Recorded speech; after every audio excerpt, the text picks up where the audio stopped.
Sir देखें, बिगाड़ के जिम्मेदार तो मोहसिन नकवी हैं। उसकी वजह ये है, देखें आप जब बिल्कुल वो शुरू में आए थे, एक सीरीज हुई, एक इवेंट भी हुआ, उसके बाद उन्होंने कहा कि सर्जरी होगी, तो सर्जरी कहाँ हुई? आपने देखा जी। चाल आपने जो चीज पॉइंट आउट की है, पाकिस्तान काफी अरसे से इसमें लेग कर रहा है। आप देखें जब से हमने अपना स्पिन जो है उसको अपनी पावर बनाने की जब से कोशिश की है, जब से आकिब जावेद आए थे, उन्होंने हमें जो स्लो ट्रैक्स और ये स्पिन के चक्कर में लगा दिया, तो उसकी वजह से आपने देखा कि हमारी क्रिकेट तनज़नी का शिकार हुई। जबकि दूसरी तरफ यही काम बांग्लादेश इतने अरसे से करता था। उन्होंने अपनी स्ट्रेटेजी चेंज की। अब आप देखती हैं कि उनके टीम में एक नहीं, दो नहीं, बल्कि 3-4 ऐसे बॉलर हैं जो प्रीमियम फास्ट बॉलर हैं, कहने वाले नहीं, वाकई करने वाले। हमारे तरह नहीं है कि यार कि जो शहनशाह अफरीदी जैसे जो 140 प्लस भी नहीं करा सकते, तो उस तरह के बॉलर नहीं है उनके पास। प्रॉपर फास्ट बॉलर है और प्रीमियर फास्ट बॉलर है। नाहिद राना की शक्ल में देख लें, आप तस्कीन की शक्ल में देख लें, मुस्तफिजर की शक्ल में देख लें, तो ये उनके पास प्रॉपर फास्ट बॉलर है। जब आपके पास इस तरह के प्रॉपर फास्ट बॉलर होते हैं, विकेट टेकर होते हैं, तो आप एक अलग एक पोजीशन में होते हैं। जबकि आपने ये पॉइंट आउट भी किया है कि जबकि पूरे बांग्लादेश जो टीम है उन्होंने पाकिस्तान को दबोचा हुआ है, और उसकी मेन जो वजह है उनकी प्रीमियर फास्ट बॉलिंग है।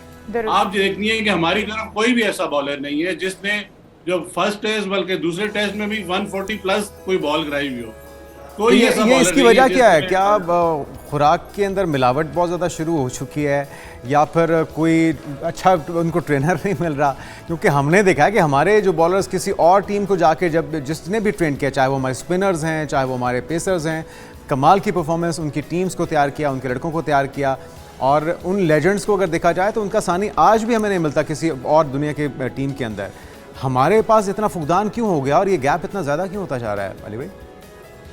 ये प्रायोरिटीज की बात है जुनेद भाई। आप देखें, जब आप प्रायोरिटाइज करेंगे चीज़ों को तो आपकी चीज़ें बेहतर होना शुरू हो जाएंगी। जब हम बात भी करते हैं मैनेजमेंट की, हम हमेशा मैनेजमेंट को कसूरवार ठहराते हैं। उसकी वजह यही है, जो भी टैलेंट आता है आपने उसको आज तक कभी पॉलिश किया है या उसको ग्रूम किया है, या आपने इतनी हाई परफॉर्मेंस सेंटर्स बनाए हुए हैं। हमारे पास हमारे जो कोच भी हैं, जो हमारे सिलेक्टर्स भी हैं, वो फास्ट बॉलर्स हैं। आपने फास्ट बॉलर्स पे कब काम किया है? आप देखते हैं हमारी जो फास्ट बॉलिंग है वो दिन ब दिन नीचे जा रही है। आप कोई ऐसा टैलेंट हंट नहीं करते कि आपके पास प्रीमियर फास्ट बॉलर आ जाए। आपको पिछले इतने अरसे से आप शाहीन-शाह अफरीदी को साथ लेके चल रहे हैं, हारिस रऊफ जैसे हीरे को साथ लेके चल रहे हैं, जो आपको टेस्ट क्रिकेट के लिए भी अवेलेबल नहीं है। जबकि दूसरी तरफ कोई भी आपके पास अब्बास और ये आपके पास जो प्रॉपर फास्ट बॉलर थे, खुर्रम शहजाद, आपने उसको पहले टेस्ट में खिलाया ही नहीं। तो इसी तरह जो प्रायोरिटी है वो सेट नहीं है। जो आपके पास प्रॉपर टैलेंट है उसको पॉलिश नहीं किया जा रहा, उसको ग्रूम नहीं किया जा रहा, मेरिट पे सिलेक्शन नहीं हो रही, जिसकी वजह से आप देख रहे हैं कि हमारी जो क्रिकेट है वो दिन ब दिन तनज़ली की तरफ जा रही है। कोई प्रॉपर गेम प्लान नहीं है। कल जब नाइद राना भी आए तो उन्होंने बात की कि हम प्रॉपर प्लान करके आते हैं। बाबर के अगेंस्ट हमने प्लान किया, उन्होंने बाबर को आउट किया। उसी तरह सलमान अली आगा जब आए तो उन्होंने उसको आउट किया, प्रॉपर एक गेम प्लान बना के उन्होंने आउट किया। जबकि बाबर ने भी एक्सेप्ट किया कि जो टर्निंग पॉइंट था वो मेरी और सलमान अली आगा की विकेट थी। जब आपको पता है कि आप टर्निंग पॉइंट हैं तो आपको वहां पे स्टे करना चाहिए, एक गेम प्लान पे रह के स्टिक करना चाहिए और उसको एग्जीक्यूट करना चाहिए। लेकिन बाबर आजम ने फिर भी अली भाई 68 रन्स उन्होंने स्कोर किए, टॉप स्कोरर वो रहे, उनकी परफॉर्मेंस फिर भी बाकी प्लेयर से बेहतर रही।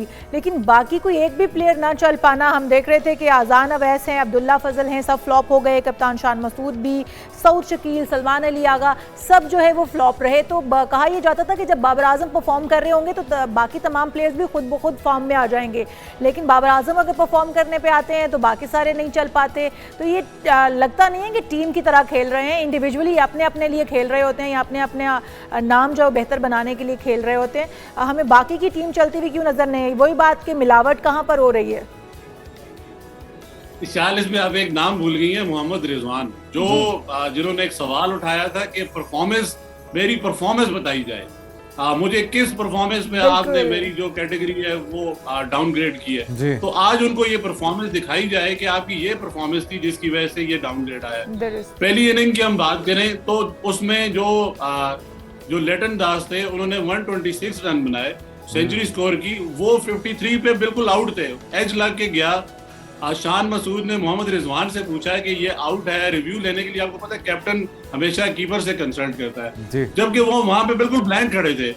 इसी तरह साजिद खान की बॉल पे एक ग्लव्स होके गया, मुशफिकुर रहीम वहां पे खड़े थे, ग्लव्स था, बिल्कुल आउट था, फिर पीछे रिजवान बिल्कुल बिल्कुल ब्लैंक खड़े थे, उन्होंने कोई रिव्यू नहीं दिलाया। 2 रिव्यू तो ऐसे थे जो बिल्कुल क्लियर आउट था और पाकिस्तान ने वो रिव्यू नहीं लिए, जिसकी वजह से हमें ये नुकसान उठाना पड़ा।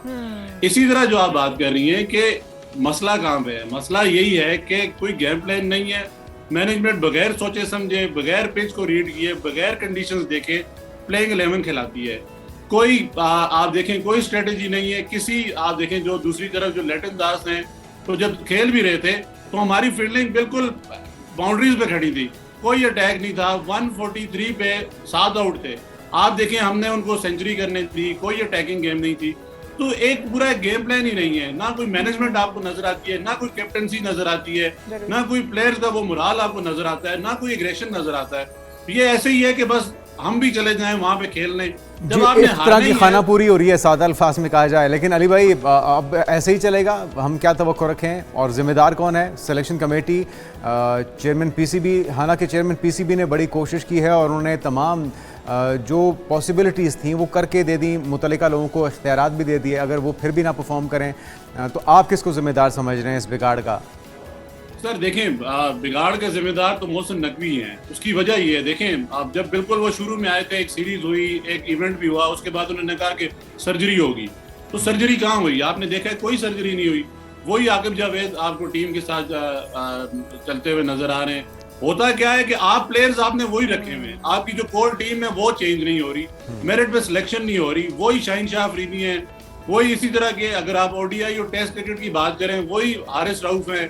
कोई नया टैलेंट सामने नहीं आ रहा, कोई यंग टैलेंट को मौका नहीं दिया जा रहा। जो टॉप परफॉर्मर हैं डोमेस्टिक के, उनको मौका नहीं दिया जा रहा। तो इसी तरह की जो रेलू कट्टों से अगर आप टीम चलाएंगे तो इसी तरह के आप रिजल्ट लेंगे। तो अली भाई लगता है ये है कि मोहसिन नकवी साहब किसी और सर्जरी की बात कर रहे थे, हमने किसी और सर्जरी को समझ लिया, क्योंकि टीम की सर्जरी तो हो नहीं पाई है, तो वो शायद किसी और सर्जरी की, जो कि ऑपरेशन थिएटर में सर्जन के थ्रू होती है, वो शायद। और वो जो मिसाल होती है ना कि बार बार खाना बदल के देखने से बेहतर है एक बार चुइया बदल के देख लेते हैं। ठीक है, तो आकिब जावेद साहब को भी चाहिए कि मेरे ख्याल में खुद ही थोड़ा सा वो जुर्रत का मुजाहरा करें और ये जिम्मेदारी किसी और को देखें, शायद उसका नतीजा कुछ बेहतर हो जाए। बहुत शुक्रिया अली भाई, हमारे साथ मौजूद थे और सूरत-ए-हाल आपके सामने। उम्मीद करते हैं कि आ करे हमारी टीम और दूसरे टेस्ट में शायद हम अगर हिसाब चुकता कर सकें, जिसके आसार बहुत कम दिखाई देते हैं, क्योंकि बंगाल टाइगर्स के पास होम ग्राउंड का एज भी मौजूद है। बिल्कुल, और हमारे पास वो एज होता भी तब भी शायद हम परफॉर्म तभी हमने कुछ नहीं किया था।